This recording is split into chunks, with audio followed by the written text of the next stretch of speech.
Hello, my dear students. Good morning. Hope everybody is doing great. Right. Okay, so I see 6 of you. Strength is a little less, right? Okay. How's it going, people? Your school, your exams, how are they going? Is everything okay? Anything special? Anything boring? Anything interesting?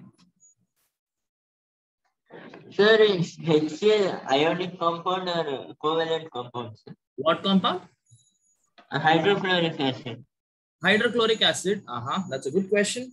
Hydrochloric acid is both ionic as well as covalent. Okay.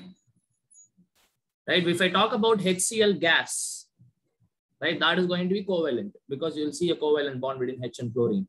Right. But if you check it in aqueous solution, right, if I dissolve HCl gas in water, then it becomes ionic because then only it can give me ions. Are you able to get the points, Anya? Yes, sir.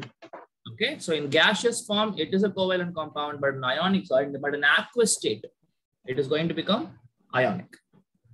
Okay, right. Thank you, sir. Okay, good. Any other questions anybody has? You will study more about this into 11th, Sanya. Right, the thing is, no compound is 100% ionic, no compound is 100% covalent. All covalent compounds will have some ionic character and vice versa. All ionic compounds will have some covalent character. Okay, how to determine that? Right, if I give you two compounds, say for example, I will tell that HF is more covalent than HCl. HCl is little more ionic than HF. All these things will be able to compare. Okay, how are we going to do that? All these things will, when we will see when you come to me back at, when you're back in 11th. Okay, 11th is a very beautiful, beautiful conglomeration of good topics together in chemistry, right? Okay. Any other questions anybody has? Not with respect to chemistry. With respect to anything regarding your exams, anything. Anybody has any concerns?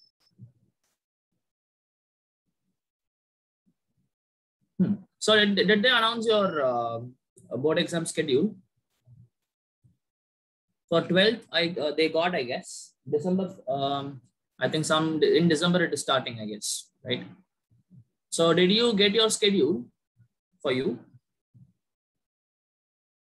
Yes, sir. Okay. When is the exam starting?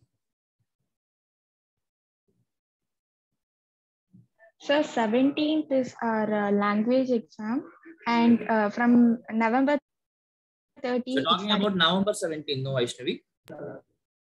Yes, sir. Okay. November 17th is your first exam. Okay, then? Then from November 30th, sir. Okay, so November 17th, then the next exam is on November 30 only. Yes, sir. Oh, that's nice. Okay, November 30, what is your exam? 1 second, sir. I will just take out the timetable. Yeah. And tell me when is science also. Yes, sir. Yeah.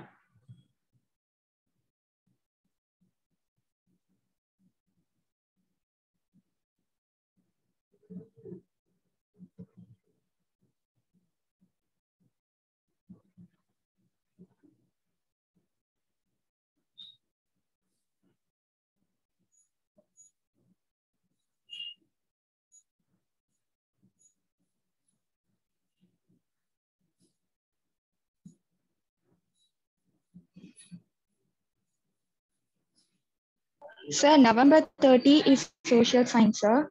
Okay. Then 2nd of December is science, sir. 2nd of December is science. Okay. When is it getting over at last? At last. 1 second.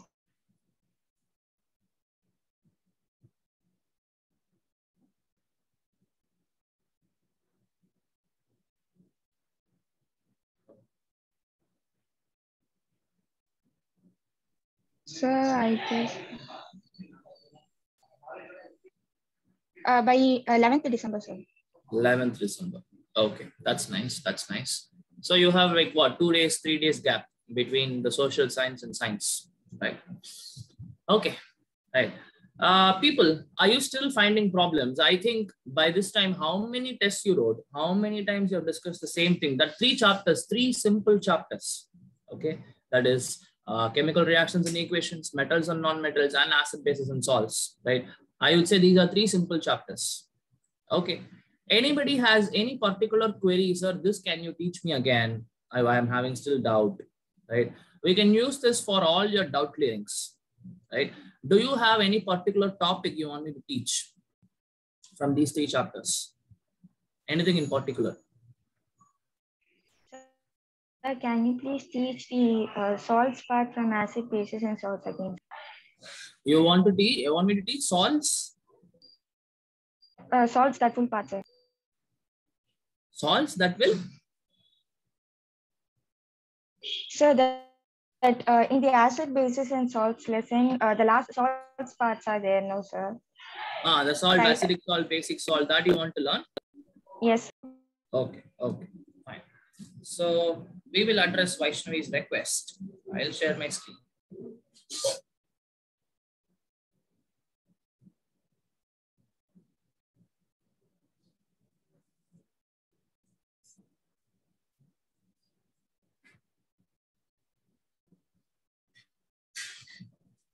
So this is 10th. I have, what is the date? 24.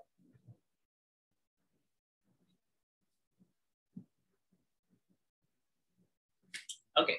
So when we talk about salts, we have already discussed this so many times, but again, we are discussing, it's okay.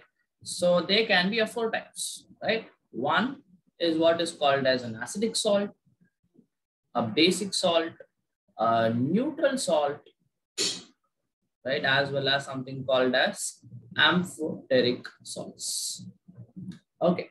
So acidic salts, now it's all depending on the neutralization reaction, isn't it? Right? Acid plus base gives us salt plus H2O. This is your standard neutralization reaction between an acid and a base.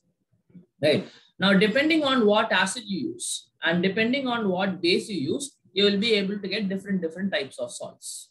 Right. Now, you understand that the acid can either be a weak acid or a strong acid. Same way, the base can be a weak base or a strong base. Right.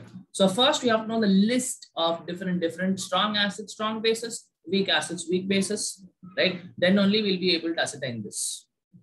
Okay. Right. So for example, if you look at an acidic salt, I want the acidic character to dominate in the salt. Right. I want the acidic character to dominate. Okay. So now obviously what you have to add a strong acid plus a weak base. SA strong acid, WB is weak base. Obviously, what I seeing here? You're seeing here that the acid used is strong. So definitely the acidic behavior will be dominating. So the salt will be acidic in nature. Right? Same way, if I go for a basic salt, I should have the basic character dominating, right? So I should have a weak acid plus a strong base. Right? Now you see that I'm using a strong base, so definitely the basic character will be dominating. All right. Now, when I want to go for a neutral salt, generally we go for strong acid plus strong base. Now you can ask me, sir, what happens with the combination of weak acid plus weak base? First of all, these reaction to happen itself is very difficult. Okay, this reaction, because they both are weak, the reaction moving forward is very difficult. Okay, but still there can be compounds formed. Okay. But you can even take this, but I would suggest really not to look into this. You do not worry about this. Okay, these are the combinations you have to look at, right? And amphoteric, we know only zinc and aluminium salts, all of them, literally, right? All of them, most of them at least, right? Zinc and aluminium salts are going to be amphoteric. We know what is amphoteric, right? Amphoteric means it can react with a base as well as an acid. It's not, you should not tell it as it is a base as well as an acid. No. The correct way of defining amphoteric substances is that they can react with an acid as well as a base. Okay. Right? It's not like they are both acidic and basic. No. It's about whether they can react with acid as well as a base. Be very careful with this. Okay, right. Now, obviously we have to look at what are the different strong acids and strong bases we can have. I have already given you the list. Again, I'm giving you the list. Okay, strong acids, HCl, HNO3, H2SO4, say even H3PO4 can come into the picture. Okay, now when I look at weak acids, right, I can have say CH3COOH, acetic acid, formic acid, CHCOOH, this is acetic acid, right? And this is formic acid, right? I can have carbonic acid, right? I can have carbonic acid. I can have, what else? Can anybody tell me any other weak acids? HCN, cyanic acid. Okay, any other acids, people, for weak acids? I don't think so. I think this is it, right? These are all the different. There are so many, but for your level, this much is enough. Okay, right. Now, when I go for strong bases, what are the strong bases? There are only 3. What are they? Only 3 strong bases are available. What are they? Sodium hydroxide, potassium hydroxide. And? Sir, I have a doubt, sir. So Okay. calcium hydroxide. Okay. Right. Now your doubt. Yes, go on. So amphoteric like oxides are salts. Are they only Wait. react? One second. Come again from first. Yeah. Amphoteric salts only react with acid and base, but they do Yes. not have qualities of Acidic acid or basic character. Yes, absolutely. Okay. Correct. Okay. Okay. They do not have acidic or basic character. It is about their ability to react with acid and a base. Okay. Okay. Good. Fine. So as you have told me, there are only 3 strong bases, NaOH, AOH, and CaOH twice. Sometimes we will not even consider this, okay? But these 2 definitely, NaOH and KOH. But yeah, you can consider this also, right? And all the other bases are weak bases, right? Okay, say I can start with NH4OH, ammonium hydroxide, ALOH, thrice. Sorry, this is thrice. Okay, let me write this properly. Okay, FeOH, thrice. What else? So many, right? MgOH twice, right? All of these. Any other cation other than sodium, potassium, and calcium, any other cation you can look at, all of them will come under weak bases. Okay. Now, any combination you do, you now know the combinations of what combination will give me what kind of salt, right? Now, please remember, people, salt will have a cation, will have an anion. Okay, right? So salt will have a cation, will have an anion. Please understand, the cation comes from the base, right? And the anion comes from the acid. It's very simple, right? For example, if I write HCl plus NaOH, I know I'm going to form NaCl plus H2O, right? Now you see where Na plus, this is Na plus and Cl minus, right? Okay, see where it's Na plus coming from. Na plus is coming from the base, that is NaOH, right? Cl minus is coming from the acid, that is the anion is going to come from the acid, that is HCl, right? So the moment you see what cation and what anion you have, you will be able to easily get the acid in the base. Now, what you have to do, to the cation, add OH minus. You are going to know what base I'm going to get. See, understand this. I have Na plus. I add OH minus to this, I get NaOH.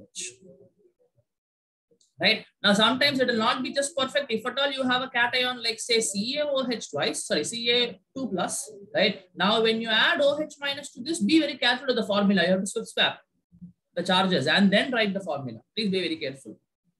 Okay, Ca2 plus, now 2 will come to OH, 1 will go to Ca, CaOH twice will come. Very simple, right? So to the cation, you add OH minus, you will be able to get what was the base used for this particular salt. Same way, to the anion, you add H plus, right? Now you see that I have Cl minus, right? To Cl minus, add H plus, you see that I'm going to get HCl. Again, you have to swap swap people, right? Depending on what is the anion, you have to swap swap the charges. Okay, so by this way, we'll be able to ascertain which is the base, which is the acid. And if I know which is the acid and which is the base, I will know whether it's a strong acid or a strong base, or a weak acid or a weak base. Okay, now you look at the combination. Now you look at the combination and decide whether it's going to be an acidic or a basic or a neutral salt. Right? Definitely NaCl is a neutral salt because I use HCl as well as NaOH. Both are strong. Right? So let me give you some examples. For example, if you have CH3COONA. Right. Now, first we'll dissociate it. Dissociate to form the cation and anion. That is CH3COO minus plus Na plus. These two are the cation and anion here. Now, this is your anion. To anion, add H plus CH3COOH. And to the cation, add OH minus. You will form NaOH. Now, I know this is a strong base. I know acetic acid is a weak acid. So definitely my CH3COONA is a basic salt. Why? Because NaOH is there is a strong base, basic character dominating. Acetic acid is there is a weak acid, so definitely it will be less dominating. Overall, you will see that this is sodium acetate, the salt of the name of the salt. Okay, acetate ion is CH3COO minus. Okay, acetate ion is CH3COO minus. Okay, now that will become a basic salt. If I give you another example, say I have ammonium chloride, NH4Cl. Okay, again dissociate into cation and anion, NH4 plus Cl minus. Now this is the cation. To the cation, add OH minus. You will form NH4OH, and to this add H plus. You will form HCl. Now I know this is a strong acid, this is the weak base, right? So definitely you see strong acid weak base NH4Cl would have been an acidic salt. Okay, Vaishnavi, is it clear now? Any question from this you'll be able to answer now? Yes, sir. Okay, good. If you still have doubts, you can ask me anything particular you want to know.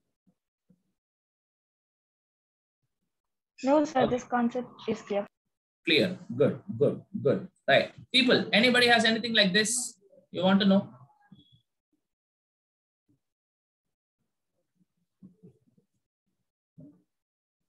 So I asked you to bring some questions. Nobody is bringing. I think there was one student who sent me, I forgot the name. Who was that who sent me the questions?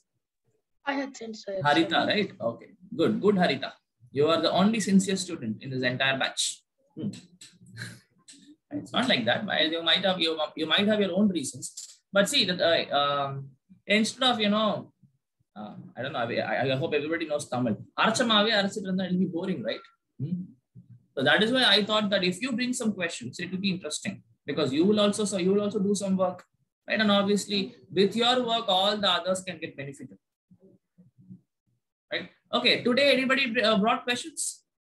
People, other than Narita? Did anybody bring questions today? Okay, nobody. Fine. And I want to know, your term 1 board exams will be complete MCQs and your term 2 will be subjective, people. Yes, sir. Oh, term 2 subjective, term 1 is subjective. So much complications. Okay, fine.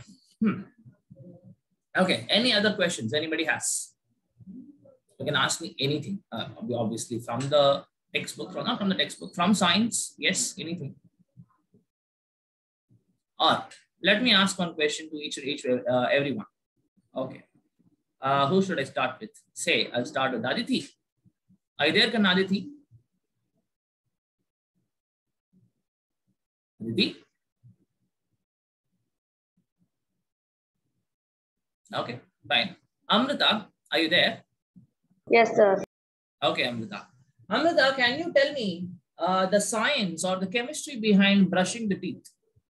Why are we brushing the teeth? Again, don't tell that so smell will be there. We have to brush the teeth. Good habit. No. I'm talking about scientifically. Why? Why are we brushing our teeth? Can you give me an explanation? Yes, sir. Yeah.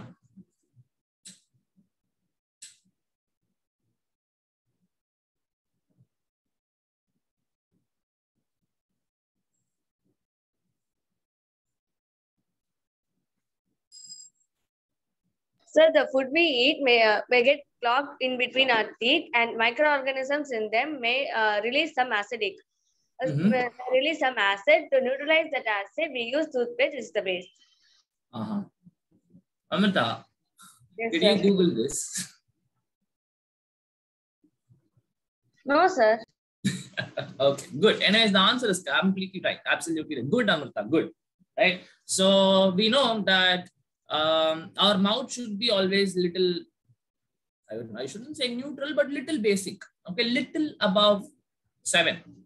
Okay, right. So in order for us to maintain that, it is very difficult because once you eat the food, right, all these are carbohydrates or whatever, vitamins, proteins, whatever it is you eat, right, all of them are somewhere or around they're a little acidic. Okay, so once you eat, your mouth becomes acidic, right? That is why at the mornings or it's a night, you brush your teeth to make it basic. Now, how do you make it basic? Because your toothpaste which you use, a Colgate or whatever you use, Pepsodent, whatever, all these are basic substances. Okay, so you want to maintain the pH of your mouth. So you have acidic things in your mouth. So you use a toothpaste, just basic in nature. That will make your mouth in the necessary condition. Whatever is required, maintain. Okay, fine. Okay, that's a good one, Amrita. Nice. Say, who should I ask? Fuja, are you there, Kanna? Fuja? Okay, fine. Durlab, are you there? Yes, sir. Okay, Durlab. Your question is, say,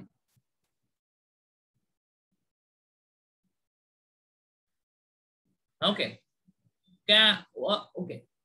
If I talk about corrosion, okay. Now tell me what are all the possible elements which can get corroded, okay, and what is the consequence of it? In the sense that I'm talking about the color change or anything else, if you can tell me. Do you understand the question? The question is, in what are the metals or what are the substances you know which can undergo corrosion, and what are the consequences of that? You can give me 3 examples. I'm talking about 3 elements, okay, and their consequences, in the sense that there might be any color change or anything happening, something like that, right? 3 elements I need to know the love. Go on. Okay, sir. Sir, when iron gets corroded, sir, it gets coated with a reddish brown powder, sir. Reddish brown coating. Yes, sir. Then in case of Formula. silver, One second. What is the, so you say iron is getting corroded. So can I use any other word for corroding? sir, rusting, sir. In case of iron, it's rusting, sir. Okay. Can you tell me what is the formula for rust? Sir, Fe plus O2 plus H2O gives Fe2O3 dot XH2O. Okay. So in that, the formula of rust is Fe2O3 dot XH2O. Yes, sir. That entire thing is the rusting equation. The product what we form is what is the rust. Okay. Go on. Good. Sir, then in case of silver, there's a no, sir. In case of silver, there's a black coating. Then in case of copper, there's a One second. green. One second. So in the case of black coating, we call it, there is one proper word we use, right? Silver is getting.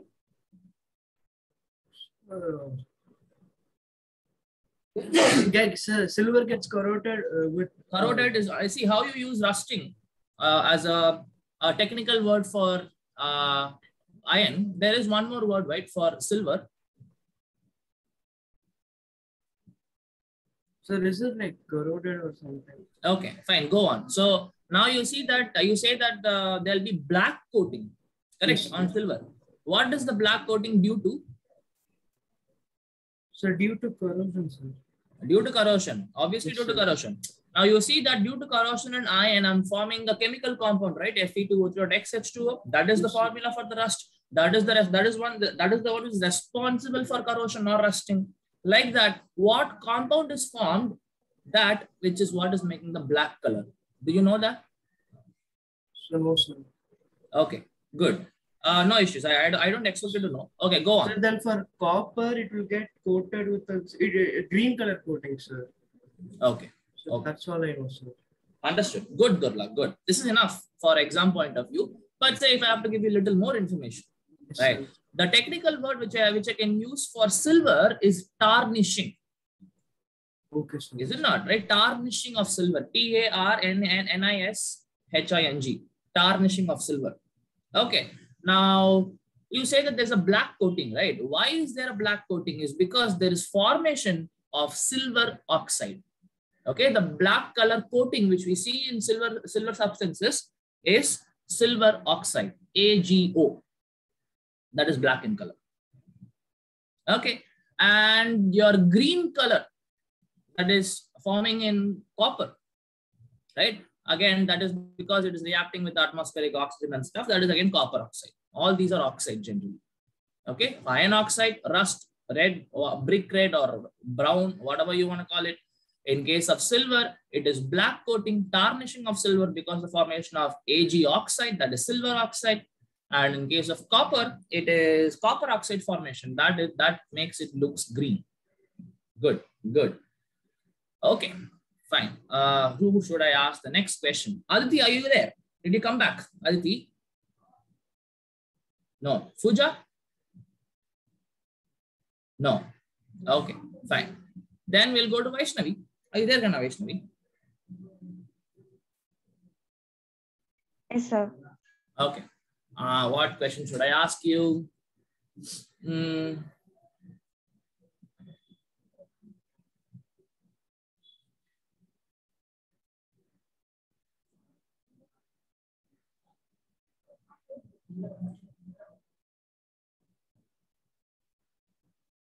Okay. What is an antacid? Give me an example. Yes, sir. So when digestion does not take place in Once stomach, again, what? more HCl is when Yeah. indigestion takes place, sir. Mm-hmm. When indigestion takes place, there is a production of HCl in the stomach, which corrodes the inner lining of stomach and causes pains and irritation. So to reduce that, antacids are used, which is basic in nature, and it neutralizes the acidic medium and it reduces. Example. Example for an antacid.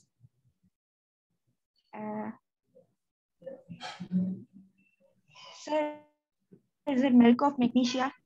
Formula. Correct. Because milk of magnesia is one example. Formula.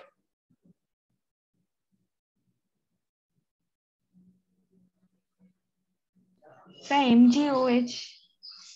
That's it. MgOH. Is that the correct formula for magnesium hydroxide? MgOH twice, sir. Right. MgOH twice is an example for antacid. Right? That is, as you said, perfect explanation. Right. So it is not because of indigestion, Kana. It is because you don't eat properly. Right. Say mornings. That's why they say that we have to eat breakfast. Right. Because from night you wouldn't have ate anything. There'll be a lot of acid secretions. Right. So if you don't eat in the morning, so obviously those acids will be still there in your stomach. Right. And all the other things will happen. Right. So only thing I want to correct is it is not because of indigestion. It is because of acidity. Acidity will produce when you don't eat properly on time. Yes, sir. Okay. Right. Good. Good, Vaishnavi. Good. Fine.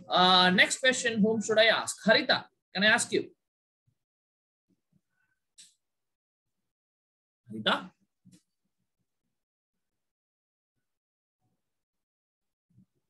Okay. Fine. Akshita, are you there? Yes, sir. Okay, Akshita. So what question should I ask you?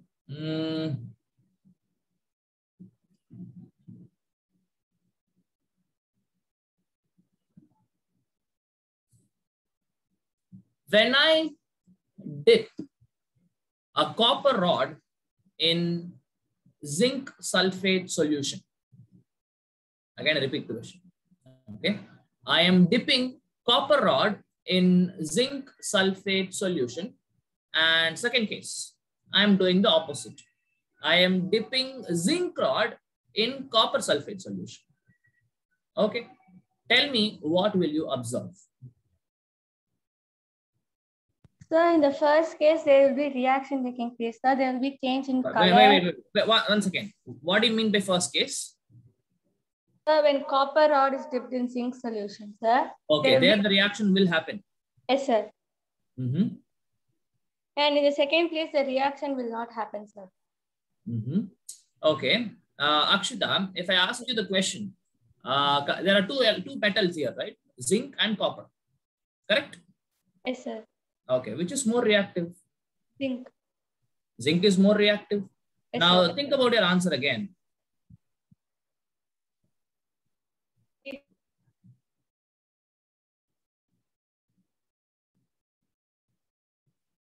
You said first case when I'm dipping copper rod in zinc sulfate solution, what has to happen there? For the reaction to happen, copper should displace zinc. Am I right? Yes, sir. So will that happen? No, sir. Good. It won't happen because copper is less reactive than zinc, as you told. Right? So in the first case, there will not be any reaction happening, right? Because copper is less reactive. But in the second case, when I dip a zinc rod in copper sulfate, now zinc is capable of replacing copper because zinc is more reactive. Okay. Will you observe any color change, Akshita, in the second case?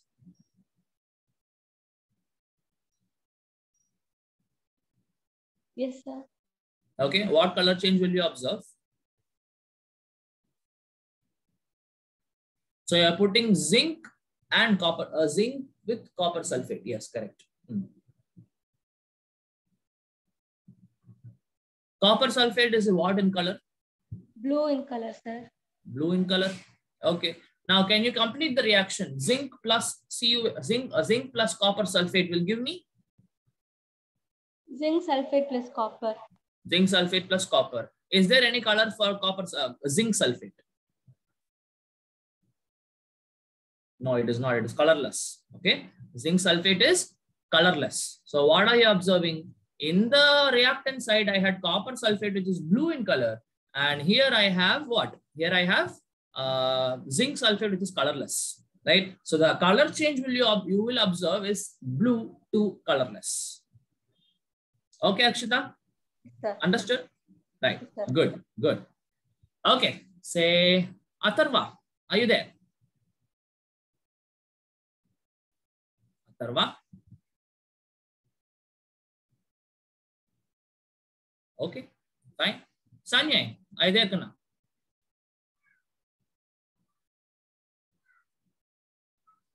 I think Sanya will be about it. Okay. Are you there? Okay. What question should I ask you, Sanya?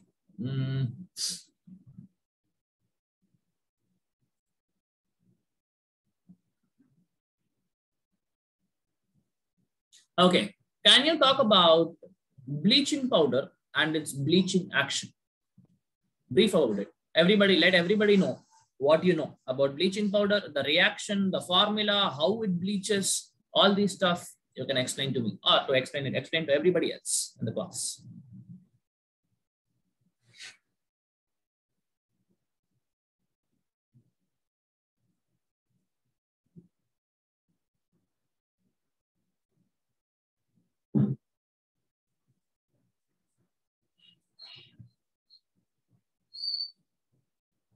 Are you typing, Sanya?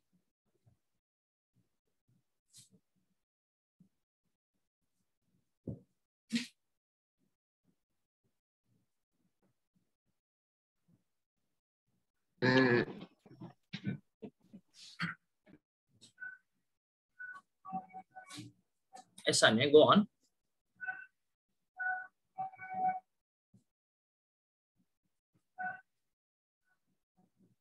Okay, first, formula for bleaching powder. CaOCl2, sir. CaOCl2. By what reaction you produce this thing? What is that? Bleaching powder. Give me a reaction which can produce bleaching powder.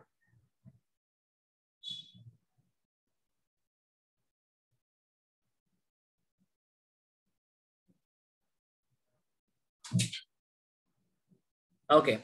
Can you explain about the bleaching action? How it is able to bleach? How is it able to clean any surface? Oxidation.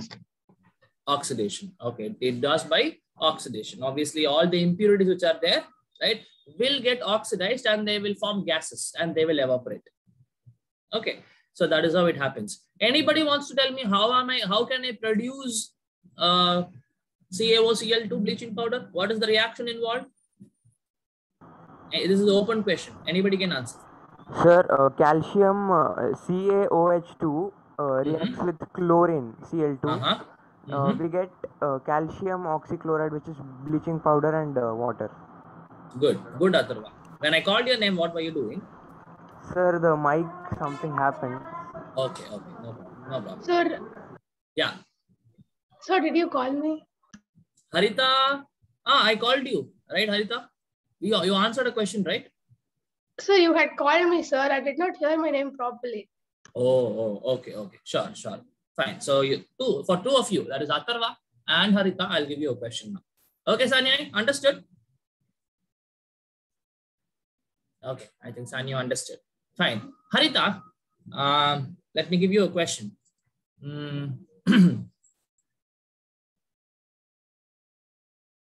Okay, plaster of Paris, you have to talk about how is it formed, right? And formulas, obviously, right? And then you have to tell me how is it able to, like, I'm talking about thermodynamics in the sense that I'm talking with Harita. Okay, I'm talking about whether it's an endothermic process, exothermic process, the setting, right?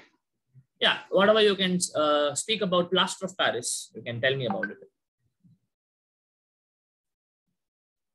Sir, plaster of Paris is a powder kind of thing, sir. We use water we add water to make it, to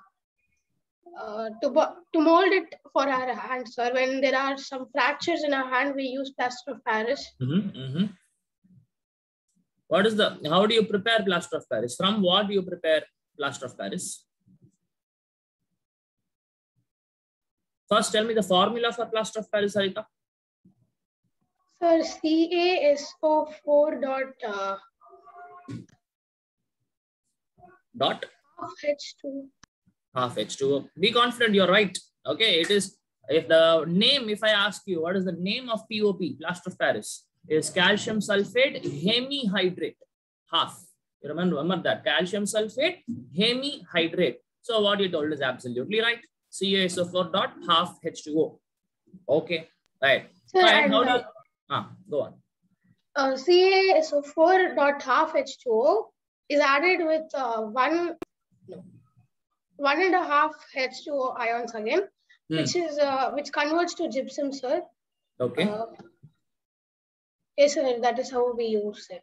Okay, that is the setting process, right? When you apply plaster of Paris, right, you will put wound around it. So now when you add water molecule to it, it becomes hard, right? We know that gypsum is hard, plaster of Paris is soft, right? Gypsum formula is CaSO4.2H2O, right? Now, how do you prepare plaster of Paris? Obviously, you will prepare it from gypsum, right? How do you prepare heating gypsum? That's it. Okay. Can you give me the full equation, Kanna, for formation of plaster of Paris?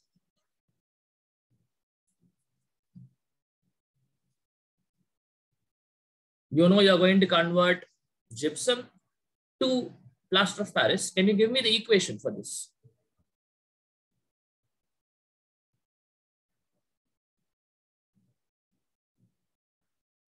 Simple, right? You know both the formulas. You know you're going to heat.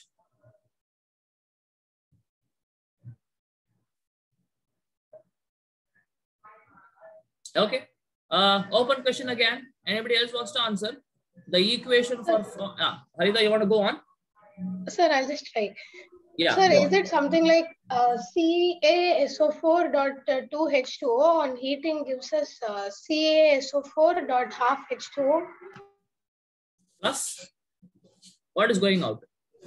plus 1.5 H2O. Absolutely. Very easy, right? Right. Correct. Correct. Absolutely true. Okay. Fine. That is all the information you need about plaster of Paris. And please understand, conversion of gypsum to plaster of Paris is endothermic. You are supplying heat there, right? But the vice versa, that is conversion of that is gypsum to plaster of Paris to gypsum. There it is exothermic process. It is heat evolved. It is evolved during the process. Okay. So gypsum to plaster of Paris, endothermic. Don't mug it up. It's all in the logic, right? Because you're supplying heat, right? And the opposite process, that is POP to gypsum, will become exothermic process. Okay, fine. Atharva, are you there, Kana? Yes, sir. Sir, Okay. I have 2 questions doubts, sir. I have sent it in WhatsApp. Kana. Okay, let me finish Atharva's question. We'll solve that question. Yes, sir. Okay, right. Atharva, the question I want to ask you, just now I thought of a question. Oh God, not question. Okay, wait. What question I thought of asking? Okay. By looking at the reaction, okay. By looking at the reaction, say some information is given along with the reaction. Okay. How will you find out whether that reaction is exothermic or endothermic? What information you have to look for, okay. And if you find that information, based on that information in the reaction or in the equation, right? How will you decide whether it's an exothermic or an endothermic reaction?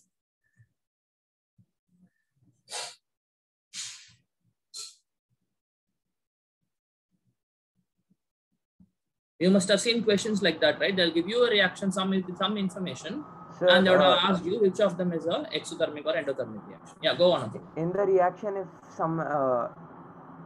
if it is heated, it is endothermic because it is taking in the heat. No, come again. Confirm first. I'm sorry. If the substance is heated in the reaction to produce another substance, Okay. we can say it is endothermic reaction. That is definitely one of the ways. Go on. And when in the product, if heat is released, when the energy is released, it is an exothermic reaction. Okay, fine. We understand.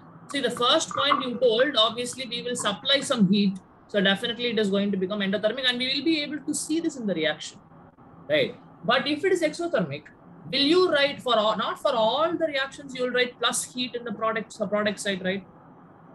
Okay, but so that you will not be able to predict it like that. Okay, there should be some information given in the question. What information are you looking for?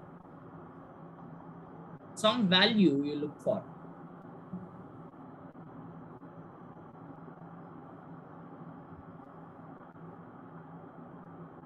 Okay, can I make it an open question? Anybody else want to answer this? What value will you look for, people, for deciding whether it is exothermic or endothermic? Obviously, only reaction given, no, you will not be able to predict it. Unless and until, as Atharva told, if there is some heat involved, then we can tell that, okay, it is endothermic. Other than that, only reaction given, no other information given, we will not be able to predict it. For that, something else has to be given. What has to be given? Sir, if energy supplied is given, like for example, if plus 20 joules, then it is endothermic. Okay. Then if energy is released, then it will be minus minus 30 joules. So in that case, that will be exothermic. So will we call that energy, or is there anything which I taught you? Sir, enthalpy. Very good, Durlabh. Right, we are talking about enthalpy, delta H. Do you want, like, everybody understands, right? Delta H, put a triangle, H. Enthalpy, basically energy. Okay. Now, if that generally people, energy released in chemistry is a negative value. Okay. And energy absorbed is a positive value. If I say 5 joules of energy is absorbed, then I'll give plus 5. If I say 5 joules of energy is lost or released, I'll give minus 5. Okay. So now, along with the question, they have to give you this delta H value, that is enthalpy value. Okay. Enthalpy value, We know if it is absorbed, that is energy is absorbed, that means positive. So if you find a positive value, it is going to be endothermic, absorbing heat, positive endothermic, right? And then you see that the delta H value for that reaction is negative. That means heat is coming out. That becomes an exothermic reaction. Okay, Atharva, understood what you have to look for and answer the question? Right. Okay, now let us see Durlav's question. What did he send us?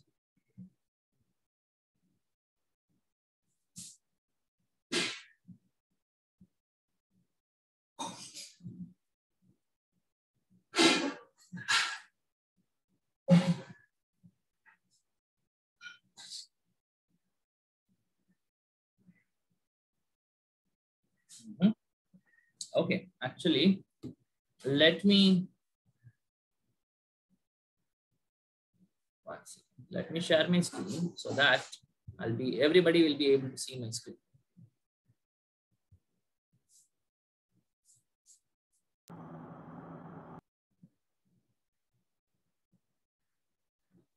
No, just a moment.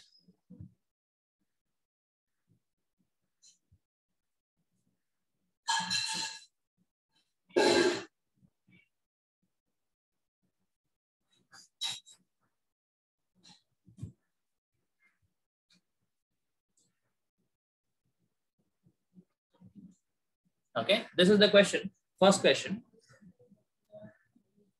Okay, now look at this. Please take some time to read this question. Okay, everybody.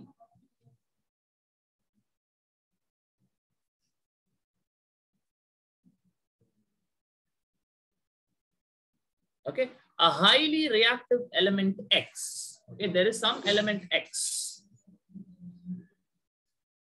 Okay, which reacts with oxygen. Okay, definitely it is going to form an oxide. Okay, even at room temperature, I don't have to supply any higher temperature and all.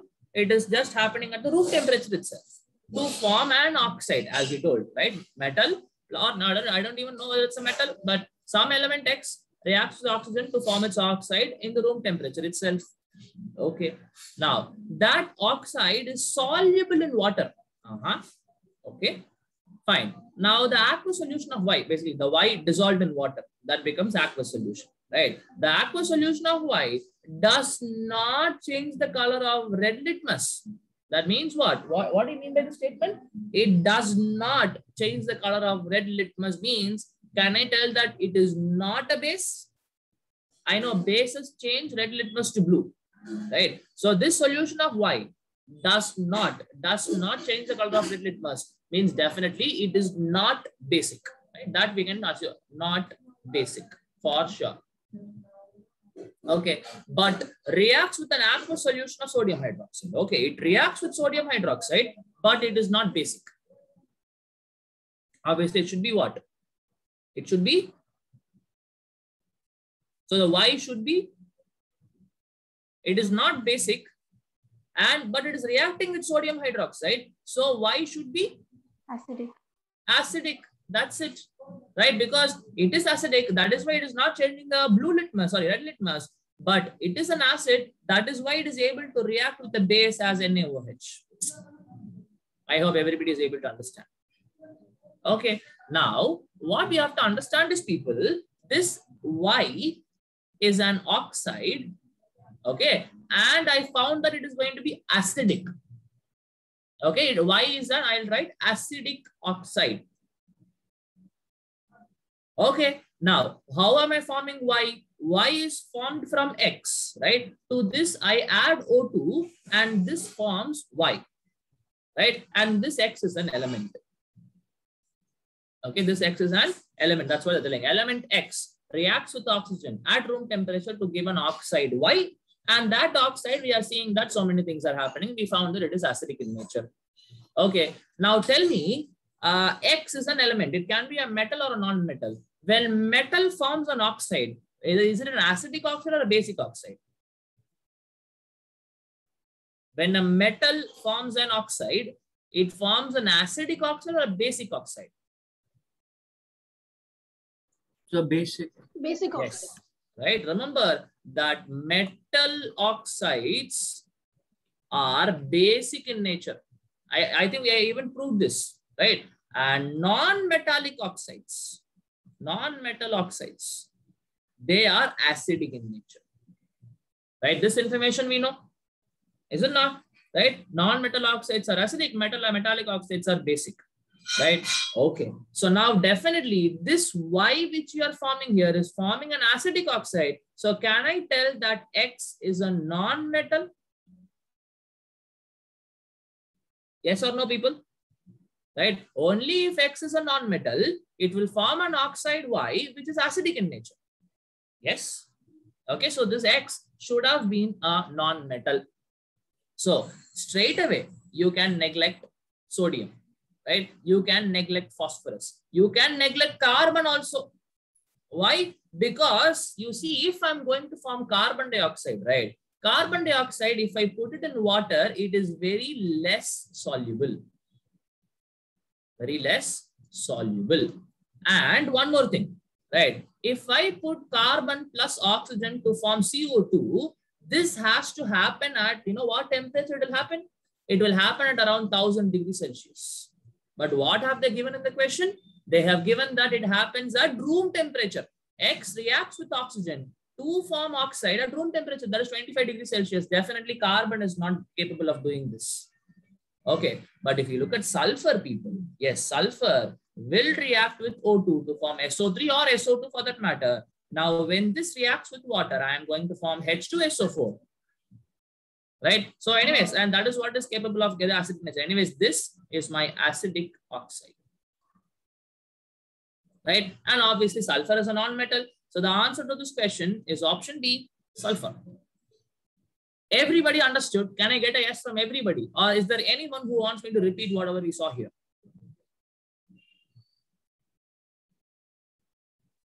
Good. Okay, I hope everybody is okay, right? Fine, good question. Very good question, Durlaf.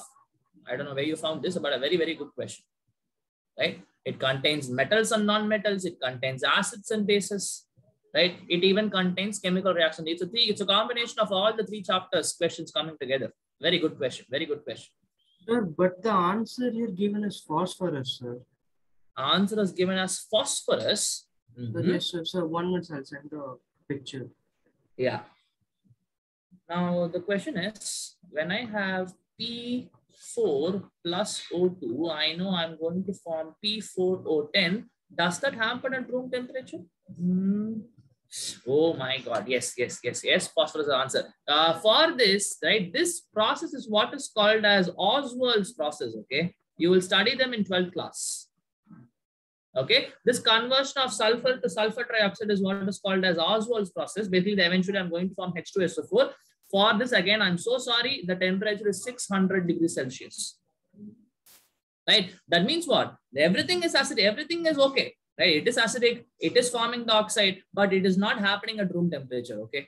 Right? Now only phosphorus will be able to form the acidic oxide. Obviously, it is acidic oxide. How? Because when I put H2O to this, I will be forming H3PO4, acidic oxide. Okay. So P4, we know how P, we write it as P4, not P, because that is how it exists in atmosphere. Okay. So P4 plus oxygen at room temperature. I think we have spoken about this also. Okay. This magic trick. Sir, can you repeat once more, sir? Coming to that. If you can remember the magic trick, which I told you with phosphorus, if I do like this, I can have fire coming. What do I do there?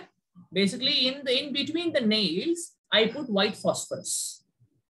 Okay. Did you speak about this, people? Yes, sir. Okay. So in between the nails, I will put white phosphorus. The moment I show it to the atmosphere, what will happen? It will burn. That is the magic trick. Basically, you will not even understand that is white phosphorus. So you easily understand that phosphorus can easily react with oxygen to form P4O10. That's the formula. Okay, P4O10, that is acidic in nature, and we can prove this by putting it in water. You will form H3PO4, phosphoric acid. Right now, why sulfur was not the answer? Why carbon was not the answer, even though they are non-metals? Because they will react with oxygen to form their oxide only at higher temperatures, not at room temperature. Room temperature is 25 degrees Celsius. Okay, this is happening at 600 degrees Celsius. Carbon plus oxygen forming carbon dioxide is happening at 1000 degrees Celsius, right? So the only thing which will happen at room temperature, they have mentioned it specifically, even at room temperature, will definitely going to be phosphorus. Yes, understood everybody?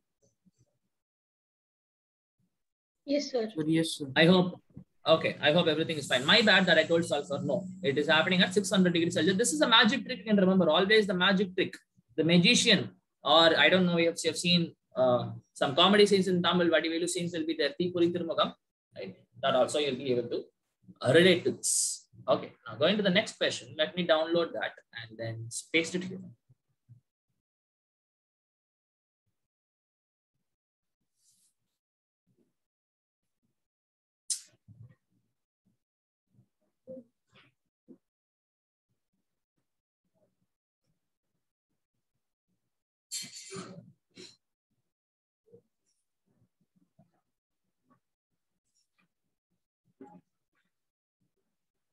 Yeah, it came here.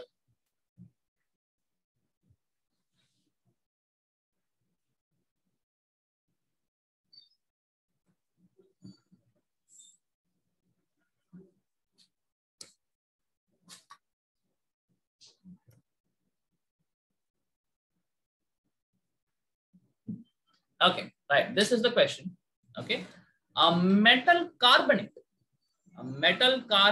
X on treatment with a mineral acid. Okay, when I say mineral acid, I'm talking about HCl, H2SO4, all these things. Okay, so a metal carbonate X on treatment with mineral acid liberates a gas. Okay, liberates a gas which, when passed through a solution of a substance Y on reaction with the gas obtained. Huh? What? X on treatment with the mineral acid liberates a gas which, when passed through an aqueous solution of substance Y,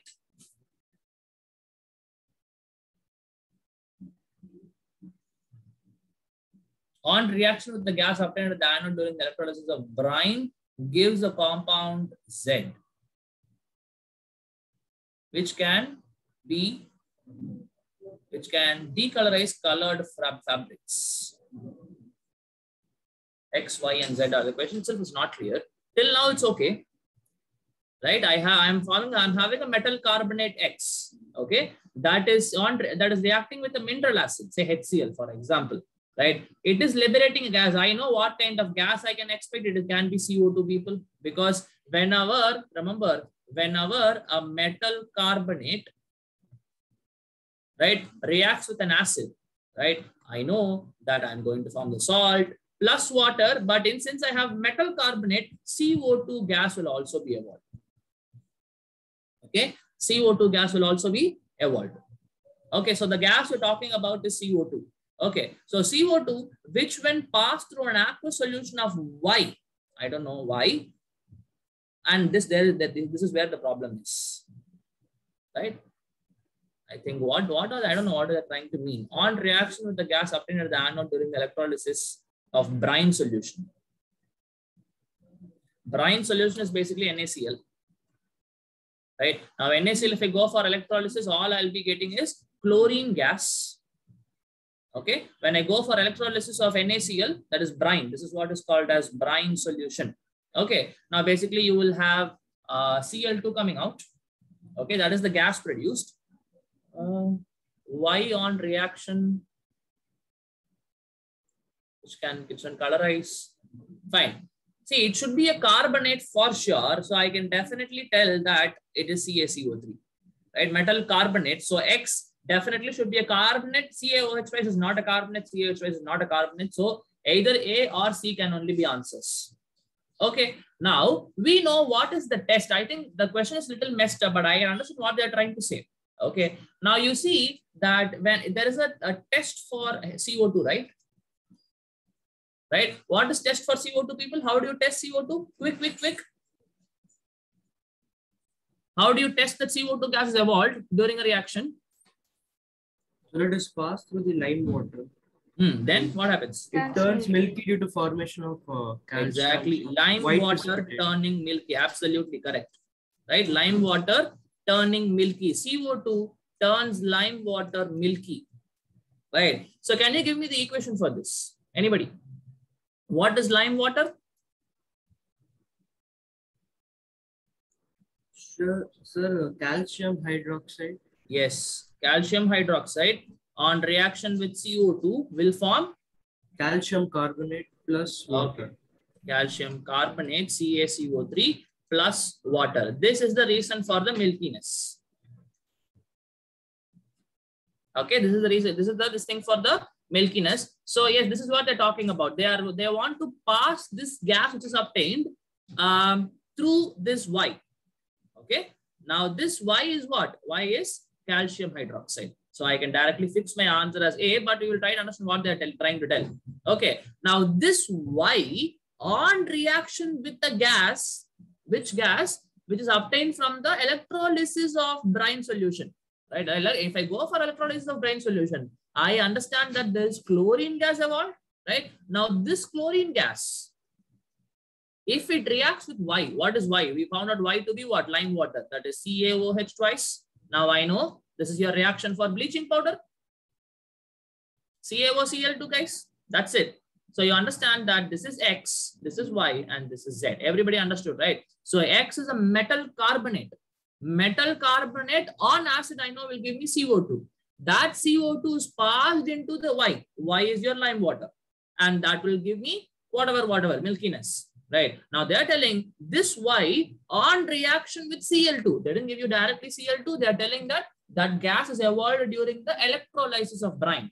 That is Cl2. When this and Cl2 reacts, I am going to form bleaching powder. That is CaOCl2. Yes. Understood, everybody? Again, a good question. Very good question. Yes, sir. Understood. Right. Okay. What is the time? Okay. I think we crossed your time. We'll stop with this for people. We'll stop with this for today, people. Right? It was a very nice class. Right? You are all good participants. Right? Thank you so much. We'll meet again next week. Thank you, sir. Thank you. Thank you.